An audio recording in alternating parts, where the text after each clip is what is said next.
Welcome to Dependable Flame, where we explore vintage petrol lighters, ashtrays, tobacconiana, and other useful mechanisms. Make yourself at home. There's been a lot going on around the Dependable Flame headquarters lately. We haven't had a whole lot of time to make videos. I wanted to jump in here real quick. I've got a couple of projects that I want to show you guys today. One is we are going to refuel our Zorro Z666 copy of the Penguin Cygnus roller petrol lighter. This has ran out of fuel some time back, and I picked it up to use it the other day and realized that it was empty. So we're going to go ahead and refuel that. We've also got a comment over the weekend from a fellow named Zachary on Facebook Messenger, and he sent me some photos. I thought he had only sent me some photos, but then once I got to looking, I realized he had posted a video. Zachary, I still have not had a chance to go back and look at that video to see exactly what may be going on with your lighter, but I told you I had 6 to 10 of these sitting around. He had hit me up about a Ronson whirlwind. So Zachary, I'll get to your video and we'll take a look, see if I maybe could just send you one of these lighters for you to rob parts off of, or if we can determine exactly what's wrong with your lighter, then I'll just go ahead and pull off the parts and send you exactly what you need. That is not what I'm going to be doing today.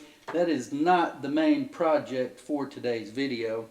I just wanted to throw that out there because I told Zachary I would look at that on Monday, and then just as things have been here lately, I got distracted come Monday morning, and then Tuesday I was watching the grandkids, and then the next day flowed, and here we are on Thursday. I still haven't looked at it. So that's sort of the way it's been lately. Not had a whole lot of time to work on lighters, to repair lighters, to show and tell. But Zachary, I didn't want you to think that I'd forgotten about you. Our main purpose for this video today is to refuel this lighter, one that you're all very familiar with, a gift from our buddy Friedrich Dill. So let's jump right in. This lighter gets excellent fuel economy. Does not appear to evaporate much, if at all, but when you leave it sitting over on the shelf for over a month and don't use it, and then you come back to it, and I guess that's about what you can expect. So really good spark. You see still some charring there on the end of the wick.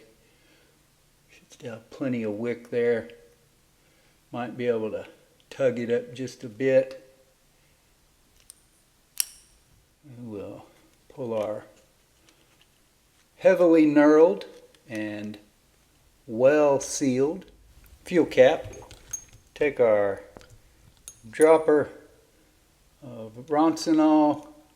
My bottle is pretty low, so we may be able to put more droppers in this time than normal, simply because the dropper may not be holding quite as much fuel.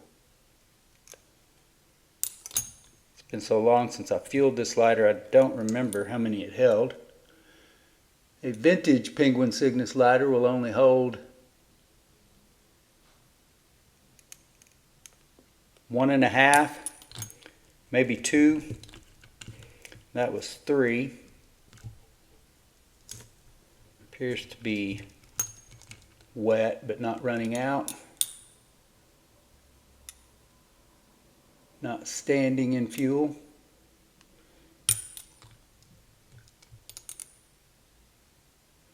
And I'll bet there's somebody out there that watched the original videos of me fueling this lighter those first few times and can tell me how many droppers I did put in there. That was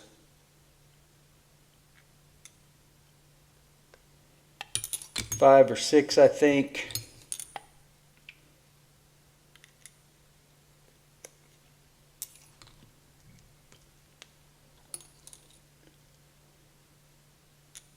And the only place, the only joint that this lighter does not have an O-ring seal, get this fuel cap back on, this base can be removed, and there is an O-ring around the base. This screw can be removed, and there's an O-ring there. but there is no O-ring where the snuffer seals off the wick. However, it is spring loaded. So I wouldn't call that a perfect seal, but probably will retain its fuel much better from that than a Zippo or many other of the snuffer designs that you may be more familiar with. This is also an automatic version, so when you roll the roller, you see it lit there on the last time, rolled it 3 times, but when you depress that roller to roll it, then it releases the snuffer. We'll go ahead and add a little bit more. We had enough for it to light, but I think a couple of more droppers, maybe 3, will put us exactly where we want to be. I've mentioned many times in other videos about how I believe, now we're running over, so, or maybe I just fed it in there too fast. Either way, I will take a moment here to just wipe the lighter in my hand off. You can see fuel in my hand. Really nice lighter that we have put a blemish or 2 on, but nothing major. It's holding up its paint pretty well. Really like the color. Not sure whether this is plated or polished. Maybe just polished.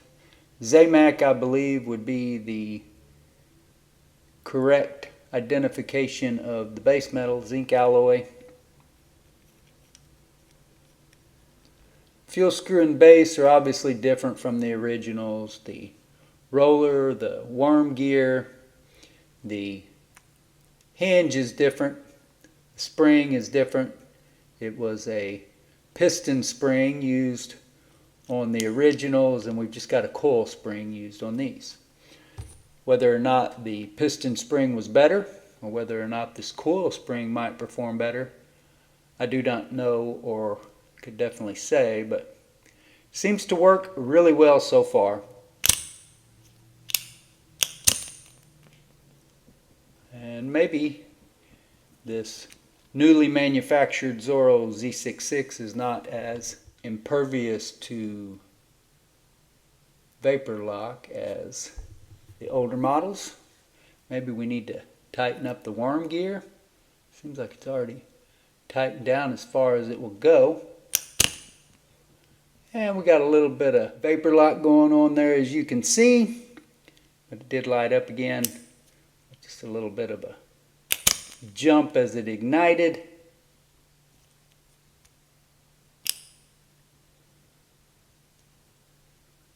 Today is February 26th. I believe in all the times that we have fueled this and tested how long it has lasted, and those included a few light ups with each filling as well.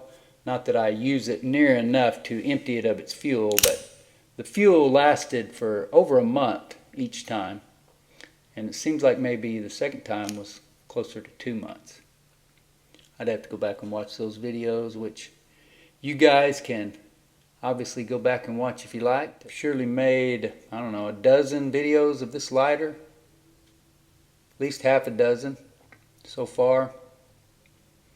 And a really excellent lighter for a newly manufactured petrol lighter. There just aren't that many of them being made, at least by major brands, the brands that you would expect, but there are plenty of them coming out in the form of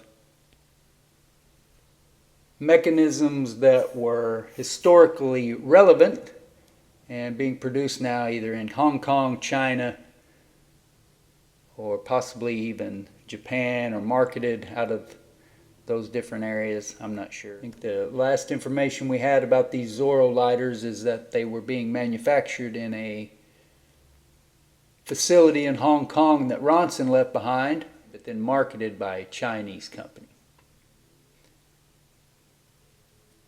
But a well executed design and idea for a lighter, lovely finish, and works extremely well.